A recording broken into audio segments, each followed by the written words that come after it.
Hello and welcome to Chapter 4. Chapter 4 is about perception, your perception of the world.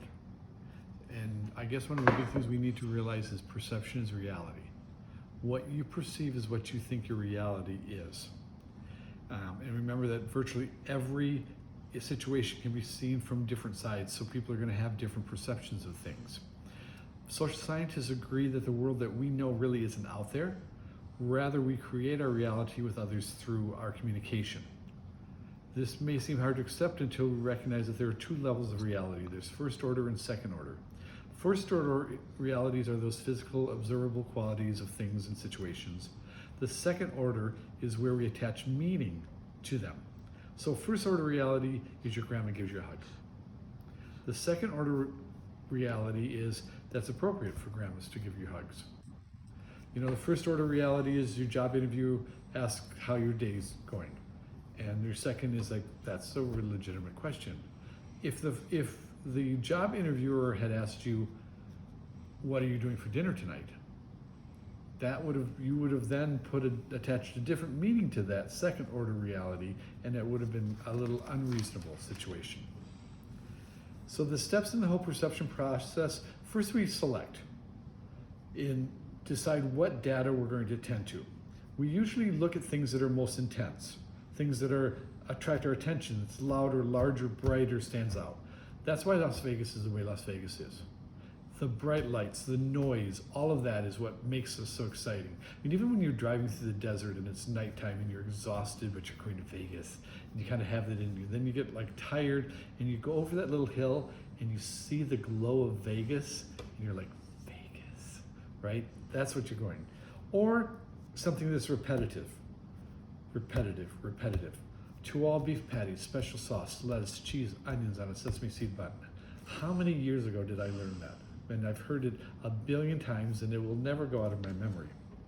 Another thing is we pay attention to things that contrast or change.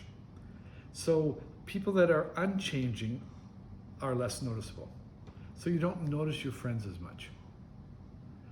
You know, like when I'm driving, I don't notice our mountains very much until that first snowfall hits and they're so pure white, or those mornings when the sun hits it and they're pink, and you're like, oh my God, those mountains are so beautiful. Okay, they've been sitting there the whole time. You just don't pay attention to them. My friend Barbara lost a whole bunch of weight, right? I see Barbara every day. I know she had new clothes, but people who hadn't seen her for months were like, oh my God, you've lost so much weight. And she'd hit me and she's like, yeah, some people don't notice. It's because the change was so gradual. So once we've selected it, then we have to organize it in some way. So you can organize it in 4 different ways. You can either do a physical constraint, which classifies people according to their appearance, a role constraint, their social position, whether they're a student or a waiter, their interaction constraints, you know, are they friendly, helpful, mean, and then psychological constraints. And those refer to the internal state of depression. Are they confident, happy, neurotic? And then we have to interpret it. And that attaches meaning to this data. And that plays a role in virtually every interpersonal act. You know, is the person who's smiling at you across the room smiling at you because they like you? Or smiling at you because they recognize you? Or smiling at you because they want to get to know you? You're the one who interprets that. And we do that by a process of negotiation. One way to explain this is to view all interpersonal communication as an exchange of stories. And we call those narratives.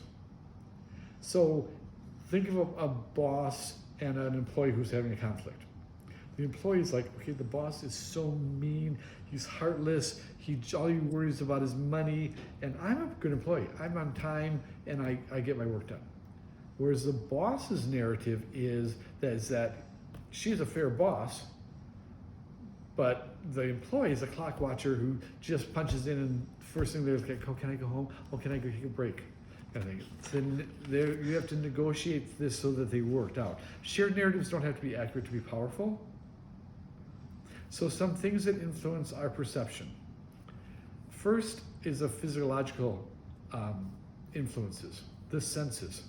Some people it's always cold. Some people are always warm. You know, for me, I'm good up until like if it's the weather's like if Alexa, what's the weather going to be? And she's like, oh, it's going to be 110. I'm like, oh, it's going to be nice. If she says it's going to be 111, I'm like, oh my God, it's going to be so hot. Anything over 110 to me is hot. Anything under that is fine. Senses, like some odors I notice and other odors I don't. Cigarettes, smoking, I can smell that a mile away. Alcohol, I can smell that a mile away. I can't smell pot. It smells like a skunk, like there was a skunk in the room or something. I can't pick that up. And when I was an assistant principal at a middle school, that's not a good thing to do. Even like salsas, kids would always like, oh, try this salsa, it's not hot. It's hot to me, it's not hot to them. Another one of those influences is age. We experience the world differently throughout our lifetimes. There is a generation gap. Students tend to be digital natives now. They're used to this whole thing. They've grown up with a computer, a phone in their hand. They wouldn't know what to do without it. I am still having trouble with this whole Canvas computer class stuff. I'm struggling to get this in because I'm a digital immigrant. I'm not speaking the language. I don't understand the customs. Other people come in and they're like, oh, just press this and this. And it's like, really, that's all you have to do? Because of age, it's different. Kids are wired differently than they were. Your health and fatigue. When you're sick, you don't communicate as well. When you're tired, you don't communicate as well. Think of new parents when they're so exhausted from the kids. They're not the best communicators. People have biological cycles. Some people are morning people, some people are night people. If you're hungry, because you get grumpy and you're not a good communicator. Or if you've overeaten and you're tired, you're not a good communicator. And also there's neurobehavioral challenges. Everybody has a little bit of ADHD, some people more than others. The second thing that influences our perception is our psychological influences, which is one of the things is our mood. We view people and events, and it's strongly influenced by our mood. Also our self-concept. The self-concept is proven to be the single greatest factor in determining whether people who are being teased interpret the teaser's motives as being friendly or being hostile. Are they being teased or are they being bullied? That has to do with your self-concept. And then your sex and gender role also plays a role. Gender refers to the social and physiological dimensions of masculine and feminine behaviors. And your occupational role. The kind of work you do governs the way you view the world. If you're a botanist, you just keep looking at plants, kind of thing. If you're a nursing student, you're looking at people and their health and their well-being. If you're going to be a correction officer or a police officer, you're looking at people's behaviors. You can probably think of ways in which jobs you've held affect how you view others. I used to wait on tables, I used to bartend, I used to work in a restaurant. So when my friends and I are out for dinner and the food's not coming to us quickly and they're like, oh, the service here sucks. It's like, no, the service doesn't. The waiter's right here. He just asked us for drinks. It's this kitchen that's behind. They're having trouble. And then relational roles. If you think about who you are that we did in chapter 3, it's likely to include a role you play that your relationship, whether you're a daughter, or roommate, or spouse, or something. And when mothers and fathers attest, as soon as they have a child, it alters the way they see the world because they have a new relational role. Everything is dangerous when you have a kid now. The glass tabletop you have to get rid of. Okay, we'll stop right here and then pick me up on part 2.